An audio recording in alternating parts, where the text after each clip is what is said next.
Hoje o que a gente mais encontra na rede social são pessoas falando sobre o racismo. O assunto tomou conta do Instagram, a galera fez disso uma pauta de guerra, de militância, e muita gente comentou coisa, muita gente falou muita bobagem. Teve Instagram bloqueado por colocações que beiram o absurdo. Mas eu queria fazer uma reflexão aqui sobre essa pauta, sobre essa discussão, sobre alguns outros olhares. O primeiro olhar sobre essa discussão do racismo, o que acontece, George Floyd, caso Miguel e todos os outros casos que acontecem há anos, para não dizer há séculos. Eu queria fazer uma colocação aqui sobre a reflexão na perspectiva da psicanálise. E eu não quero falar difícil, é só para você entender um ponto de vista. Carl Jung, que é um cara que era do tempo de Freud, inclusive os caras já tiveram até um bate-papo, um encontro que entrou para a história, ele defende uma tese, ele desenvolveu um pensamento sobre o inconsciente coletivo. E ele diz que o inconsciente coletivo, em uma tentativa de resumir a profundidade da ideia dele, é mais ou menos assim, é aquela parte mais profunda do seu subconsciente, e são heranças que você vem trazendo desde os seus antepassados. E esse inconsciente coletivo, essa herança, são ideias, são conceitos, são percepções, aquilo que você percebe a vida. Um dos exemplos mais básicos que eu percebo, isso acontece muito no interior do Brasil, ou acontecia, era, por exemplo, o comentário sobre você tomar leite depois de comer manga, e isso te fazia mal. E eu lembro que o Fantástico fez uma reportagem uma vez com médicos desmistificando essa ideia, isso não existia. Mas se você analisar pelo lado de Carl Jung, do inconsciente coletivo, você começa a entender e fala assim, bom, quantas ideias nós vamos reproduzindo porque os nossos antepassados faziam assim. Se você olhar algumas culturas, algumas famílias, por exemplo, os italianos, eles têm o hábito de sentar à mesa e quando eles estão comendo, eles falam num tom que se você olhar de fora e sem conhecer a cultura, você vai achar que os caras estão brigando. Eles falam num tom aqui, ó, alto, é uma gritaria que você fala, como é que eles se entendem? Mas isso tem um fator de uma herança, tem um fator de uma cultura. E se isso vai se aplicando às culturas, no sentido de heranças que a gente vai aplicando no dia a dia, a gente tem que pensar nisso a partir do prisma do racismo. Porque se eu pegar a minha ancestralidade, se eu for lá na linha do tempo, obviamente que algum dos meus familiares, ou um tataravô, alguém nessa linha genealógica foi escravo. E aí a gente tem que pensar assim, ele como escravo, ele transmitiu as suas ideias para os seus filhos. Só que ele transmite uma ideia na condição de escravo. Ele tem um olhar sobre o homem branco. E o homem branco tem um olhar sobre o homem negro ou preto. Que eu também sei que isso já abre um outro ponto de discussão. Mas não é esse o foco. Partindo dessa perspectiva dos dois, um como escravo, o outro como senhor, eles estabelecem a qualidade das relações. E isso vai sendo transmitido para as próximas gerações, se é que Carl Jung tá certo, se é que esse inconsciente coletivo ele vai permeando na cultura. Como eu concordo com ele, eu entendo que sim, que muitas das coisas elas vão sendo transmitidas não só como valores ou conceitos, tipo, onde é o hábito da família, mas tem coisas que estão lá na profundeza da psique e você nem sabe que aquilo existe. E aí isso me leva a pensar, eu falo, poxa, a gente discute muitos casos que acontecem sobre racismo que eu classifico como os casos extremos. É o caso de morte, é o caso de asfixia, e essa é uma discussão que ela está nas nossas entranhas. É o que alguém define como racismo estrutural, está na estrutura. E aí eu faço um outro parênteses aqui, que é, quando você vai falar sobre racismo, em um país hoje que ele está totalmente politicamente polarizado, falar sobre racismo sendo negro ou sendo preto e você vai abordar essa temática, alguém já vai olhar para você e vai falar assim, esse cara é de esquerda. Esse cara tá aí defendendo as ideias marxistas, esquerdistas de Gramsci, e o cara, na verdade, ele é a favor das cotas, e ele já coloca você dentro de uma caixa, porque você não consegue abordar a discussão fora das duas caixas, numa realidade polarizada. Consegue me entender? Sempre que eu vou falar qualquer coisa sobre racismo, alguém já tende a querer me colocar dentro da caixa da esquerda. E é engraçado que você vai ver que a direita, e principalmente as vozes afrodescendentes dentro da direita, ele vai ter um discurso que é um discurso, vamos pro lado da meritocracia.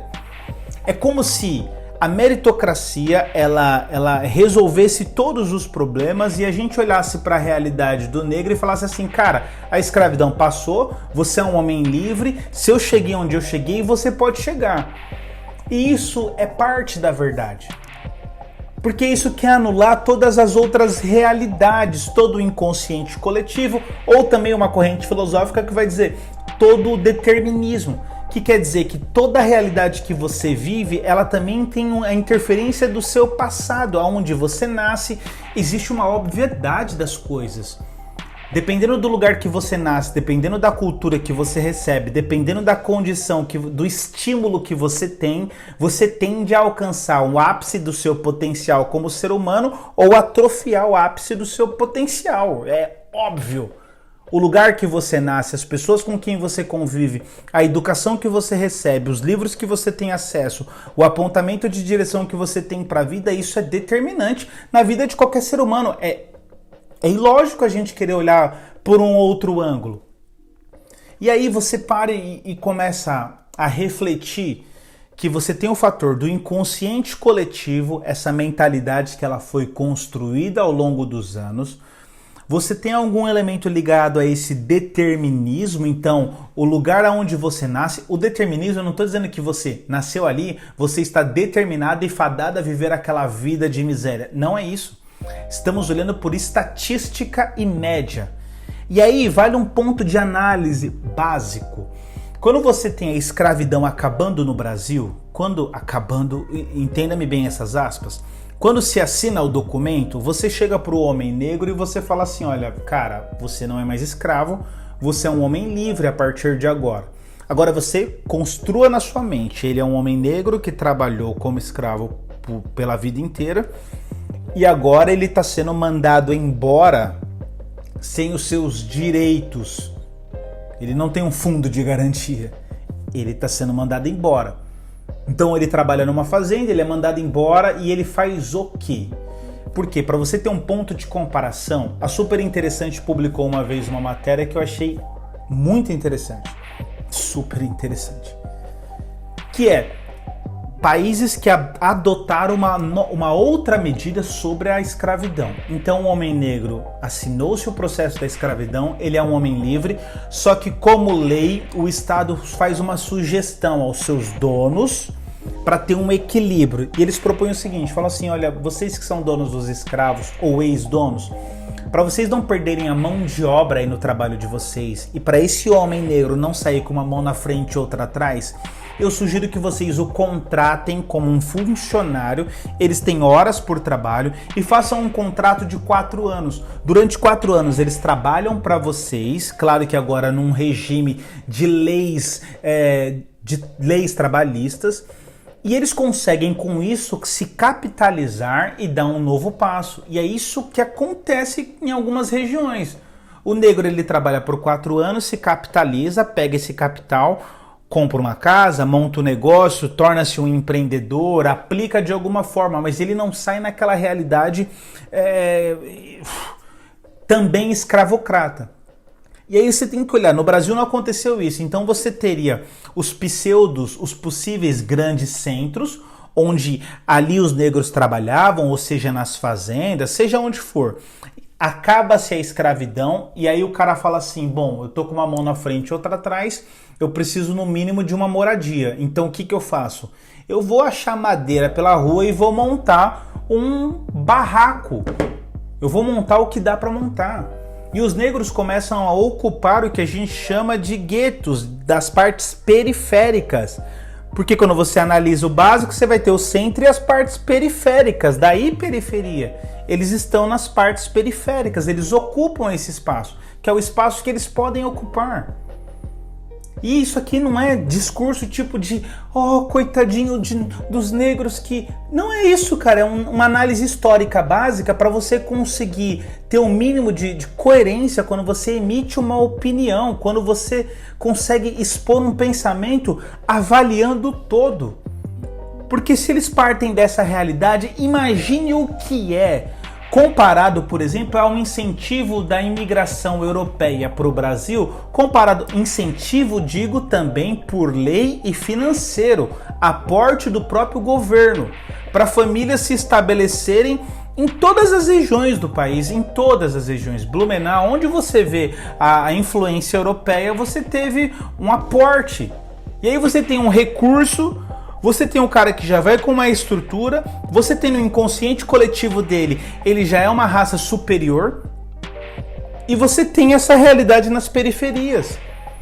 E aí você vai olhando, por exemplo, para outros países, você olha o que aconteceu nos Estados Unidos, você estabelecer um tipo de relacionamento a ponto de você considerar uma lei chamada uma gota de sangue, que quer dizer que se você tem na sua ancestralidade sequer uma única gota de um afrodescendente, você já é classificado como um colors. E você vai viver a vida a partir de um homem colors, um homem negro. E viver a partir dessa realidade é você viver tudo aquilo que você não pode viver como um homem branco. Então, a gente tem que ter o mínimo de coerência de olhar para a nossa estrutura e falar assim, tudo bem, essa é a nossa realidade. O que nós podemos fazer para melhorar? Porque o discurso, quando você fala de racismo, normalmente alguém já vai trazer a pauta das cotas. Ah, mas eu não sou a favor da cota racial, eu sou a favor da cota social. E, cara, se você for avaliar historicamente, a gente está caindo num limbo periférico estrutural. A pergunta não é se existe ou não existe racismo. Ah, mas os negros eles são a maioria dentro da penitenciária, são os negros que mais fazem delitos. Então é como se houvesse uma sugestão subliminar, dizendo assim, na verdade o homem negro, ele é um homem mau, ele é um homem que ele já tem uma inclinação para o mal, ele é um homem, é como diz Allan Kardec, quando ele faz a definição da teoria do belo, isso está nos estudos de Allan Kardec, quando ele define e ele faz a estrutura do pensamento dele sobre a teoria do belo, ele vai dizer assim, olha, o negro não tem beleza, o homem negro só tem beleza para ele, homens negros e mulheres negras, porque ele não é belo. Assim como o gato é belo para outro gato, o negro, ele só é belo dentro daquele grupo, dentro do negro, porque ele não tem beleza. Todos os traços dele são traços escancarados, lábios grossos, narizes largos.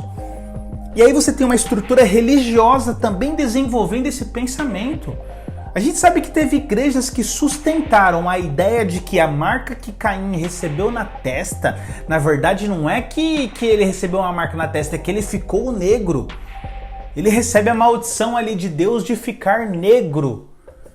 A gente sabe que a igreja também apoiou a Ku Klux Klan, pastores batistas, diáconos batistas apoiaram a Ku Klux Klan e o movimento, eles acreditavam nisso de alguma forma. E isso tem uma explosão também com o louco do Adolf Hitler querendo estabelecer a eugenia da população, dizendo assim, só existe um grupo belo e com um ápice de inteligência, que é o grupo ariano, o grupo branco, de olhos azuis. E é tão grave quando a gente fala o grupo branco, ariano e de olhos azuis, porque ele está fazendo testes da seguinte forma. Isso está no histórico da loucura nazista. Ele fazia o teste sem nenhuma anestesia nos olhos das pessoas para ver se ela conseguia mudar o olho, a cor do olho da pessoa, para identificar que nela há essa pureza ariana. Haja vista, tem no YouTube um documentário chamado Olhos Azuis, que é um teste que uma professora faz de uma forma brilhante. E ela vai tentando trazer na prática toda a realidade, um experimento social prático, toda a realidade da vivência das pessoas negras. Ela trata os brancos a partir de um enredo que ela cria com os seus preconceitos e formas. Esses dias eu mandei para minha sobrinha o documentário, aliás, o experimento social das bonecas, o teste das bonecas. E é brilhante. São crianças sentadas olhando uma boneca negra. Elas não sabem que estão sendo filmadas e alguém pergunta para ela individualmente, né? Qual que é? Tem uma boneca negra e uma boneca branca. Qual boneca dessa você acha que é a bonita? A branca. Qual boneca dessas você acha que é inteligente? A branca. Qual boneca dessa você acha que é simpática? A branca. Qual boneca dessa você acha que tem sucesso? A branca. Qual boneca dessas parece com você? A preta. E a cara das crianças nessa hora é absurdo. Porque a gente entra também em um outro ponto que é... Cara, a gente tem uma realidade social de mídia que nos faz pensar que se eu pedir para você fechar os olhos agora e pedir para você imaginar, crie na sua mente agora um empresário, um homem de sucesso, de 60 anos, com o seu motorista, saindo do centro financeiro de São Paulo, acabando e indo para uma reunião agora em Nova York. E ele vai tratar dos negócios porque ele tem mais 3 empresas ali que ele gerencia. E eu vou construindo toda essa ideia. E a sua esposa liga com um cachorrinho na mão, falando que seu filho acabou de sair da natação. Quando eu terminar de construir toda essa história e perguntar para você que cor que é esse homem que você criou na sua mente, meu amigo, não tenha dúvida. Isso acontece se você fizer o mesmo teste com uma criança e você contar a história de Adão e Eva e perguntar para ela que cor que é Adão na sua mente. Não tenha dúvida. Você pode representar uma exceção e falar, não, Eduardo, eu criei um homem negro na minha mente, porque eu criei. Ok, você é a exceção da exceção. Estatisticamente, você não representa a média. O grande lance é a gente ler também que tudo, absolutamente tudo isso, tem correlação com a condição humana. E quando eu falo da condição humana, aí eu estou no campo da minha fé. O homem caiu, o homem foi separado de Deus em razão do seu pecado. E a sua condição de homem pecaminoso fez ele criar violência sobre si mesmo, sobre os seus pares, sobre os seus irmãos. E ele se identificou na sua consciência caída em algum momento que poderia haver uma raça superior, uma inferior, que havia todas essas loucuras que a gente vai vivendo até hoje. Obviamente, nós precisamos ter o reparar social. Precisamos encabeçar isso de forma mais sincera, não só quando os episódios catastróficos acontecem, mas nós não podemos tirar de vista que há um problema no ser humano que ele precisa resolver, que é o pecado que está dentro dele, é o pecado que vai fazendo ele colocar o joelho no pescoço de outro homem, colocar a mão no bolso, olhar para as pessoas filmando e esperar o outro morrer. Isso é a condição da insanidade pecaminosa do ser humano. Por isso que as escrituras dizem que um abismo chama outro abismo. Esse mal que vai aflorando e vai fazendo a gente construir um partido de loucos, fazendo outros acreditarem que existe uma raça superior. Que Deus tenha misericórdia de nós.